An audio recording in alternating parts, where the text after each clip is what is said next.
It's Dyson Knight from the Bahamas asking you to go and check out the Jelan Cumberbatch podcast. Hey, what's up, y'all? It's your girl, Wendy, Ms. What You Know About It from the Bahamas, inviting you to check out The Information is Yo, Power it's the YCG series. Boss Simone, and right now you're listening to The Information is Power Series 2 by Jelan Cumberbatch. Mad! Okay, everyone, new episode of The Information of this Power Music Business series, right? New episode, we're talking about traditional contracts now, of what a label contract would entail.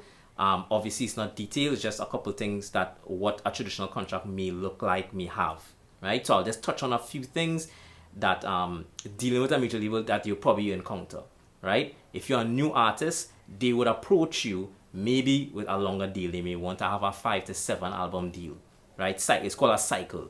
That cycle is the 5 deals. So if you take 10 years to make one album, that's one cycle, right? So it's a 5 to 7 album cycle, right? That some of them try to sign, right? So that's if you're a new artist, which without leverage, of course. These things are very particular depending on where you at, how much leverage you have, these things. But traditionally, this is what they would propose to you when you are new, don't have any leverage.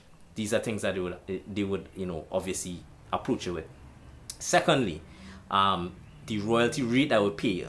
So a major label will normally pay newer artists between, I think, 13% royalty rate. An established artist maybe between 15 to 18% royalty rate. And of course, if you're a superstar, you would be 20, 25, 30% royalty rate they will be paying out to the artist, right? So these things are good to know, just to have an idea of this is what they would maybe propose that to you. Also, there's something called an advance, right? So a lot of labels would give advances to artists. An advance is money that the label would give to the artist so that you'll be able to record the album, right? So normally, if you are an artist, a new artist, they probably would offer to give you an advance, maybe between $100,000 US for a new artist. If you may be established for the album, they might give you a 500,000 budget, and then if you're an established artist, it could be in the millions that you give it in advance.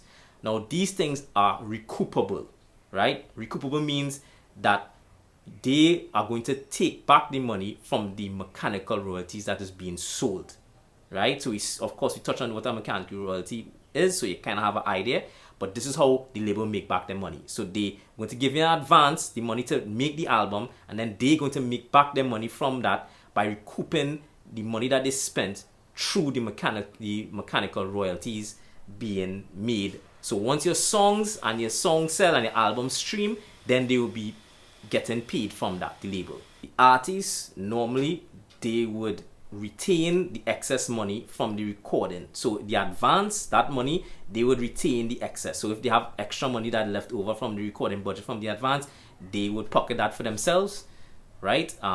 Normally, they would happen.